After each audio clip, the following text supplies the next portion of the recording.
Good afternoon, everybody, from the 2014 Little League World Series here in South Williamsport, Pennsylvania. I'm Mitch, Rupert from the Williamsport Sun-Gazette, standing alongside the Dr. Chris Masse.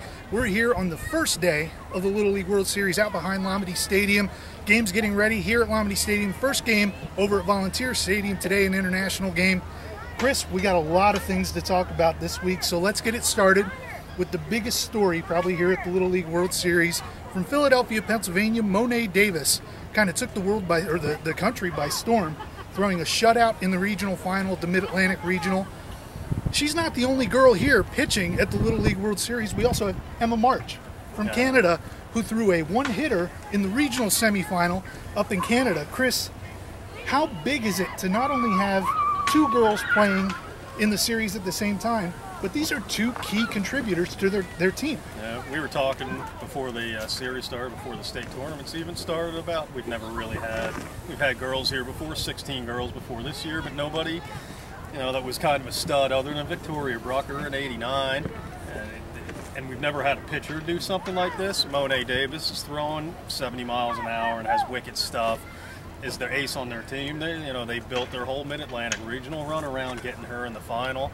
And Emma March, throwing a one-hitter in the semi, she's been a big part of Canada's success. So it's rare and it's great for female sports. I think the exposure these two are getting, especially Monet Davis here in the United States, is really going to boost female athletics. And I think it shows a lot of girls what's possible out there, that they can play baseball too and play it at a high level. And both of them got the opportunity the other night to meet Montoursville's Kelly Mazzani, who was an All-American at Penn State as a basketball player, two-time WNBA champion. Chris, you were there for that meeting. What was that like for the kids to meet somebody like Kelly who succeeded at a high level in athletics? Yeah, I think it was a pretty cool thing. Monet says her favorite sport's basketball, and I've heard she's even better at basketball than she is at baseball.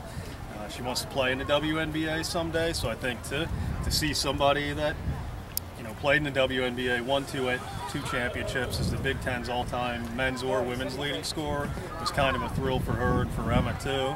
And I think it was good for those two to like you said, see someone that has traveled this road. And Kelly, since the time she was a teenager here, she lived in the spotlight, so I think she had some good advice for them. And one of the things I liked is Monet was talking about all the attention she's getting right now, and says, everybody's focusing on me, and it's kind of annoying at times, but I try to enjoy it. And Kelly just said, enjoy it now, and you gotta enjoy it while it lasts. An interesting thing, I think, in the U.S. tournament this year, Chris, 5 of the 8 teams that are here competing in the Little League World Series, that league has already been here before. I mean, it goes back to Jackie Robinson Little League out of Chicago was here in 1983, and as recently, the Nashville team that's here was here last year. Why are we seeing more and more teams that have been here before coming back? I mean, I think it's a combination of things. They're obviously good leagues to begin with to get to this point, and then almost every one of them has seen big enrollment boost the next few years, not just the following season after the series run, but in the years to come, because everybody sees these kids have done it, they want to be a part of it, and that's a big part of it too. I think that's the second part is, when I was growing up, it was, and for a lot of people, it's just a far-fetched dream. It's the Little League World Series. It's something for other people. It's played on TV. These kids, the kids that are 10, 11, even the kid T-ballers now, they know people that have done it before. I think it makes it more tangible. It makes it more realistic. And there's that belief that they can do it again. So I think that, combined with the numbers going up and the good coaching and the good volunteer work already at TAC, has a lot to do with it. And Chris, in today's Sun-Gazette, Thursday Sun-Gazette, the cover story on our Little League Extra is about those teams that have come back here to the Little League World Series. We mentioned the one team, Jackie Robinson Little League, Jackie Robinson West Little League out of Chicago, Illinois, first time back since 1983. This is only the second Urban Initiative team, I believe, out of Little League to get back to the World Series, the first from the RDI program to get here to the Little League World Series. Why is that such a big deal that this team is here at the World Series? I think for a long time, African-American participation in baseball has been going down. I think baseball's popularity in the cities and urban areas has been going down, and I think this is a big boost. I think it's going to motivate a lot of lot of kids out there to see what baseball can do for them. So I think it helps a lot in that standpoint. And you know, in Chicago alone, I mean, basketball kind of rules in Chicago, rules in a lot of urban areas. But I think these kids are showing what can be done in baseball, and that you can have just as much success there, and you can accomplish a lot of stuff there. So I think it's great from that perspective. And Jackie Robinson West is, you know, a great little league. They've obviously been doing great things for a long time. So they produce great kids too. I think they're, you know, as good off the field as they are on it. So you know, it's good for the urban area to see this, but it's also, I think, good for them to see that they're well-rounded kids too. As we get started here today with the games here at the Little League World Series, Chris covers the U.S. side of the tournament. Chris, give us the two players you're most looking forward to watching this week. I'd go Marquise Jackson and Dylan Ritchie. Marquise Jackson from Jackie Robinson West hit around 700 at regionals and hit 3 home runs. He hit one over the scoreboard against Ohio in the regional semifinals.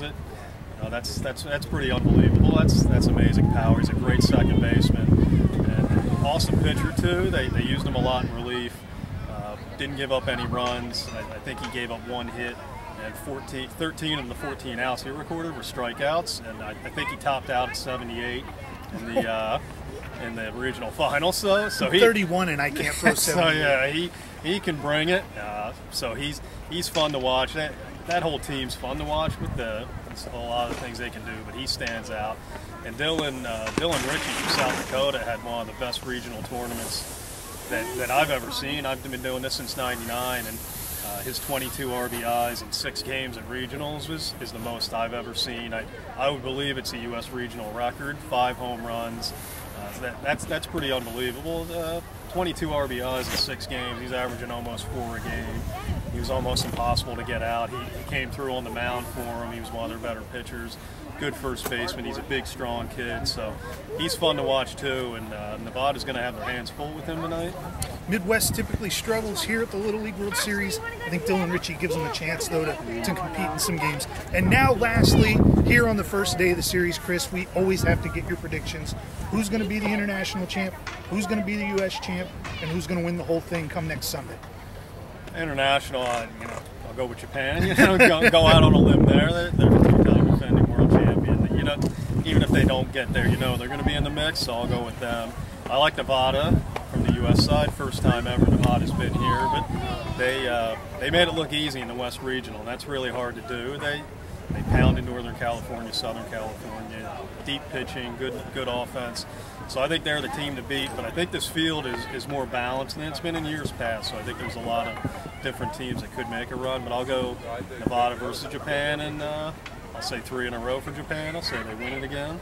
You heard it here first from the Dr. Chris Masse. That's going to do it for us here from Lamade Stadium on the first day of the 2014 Little League World Series.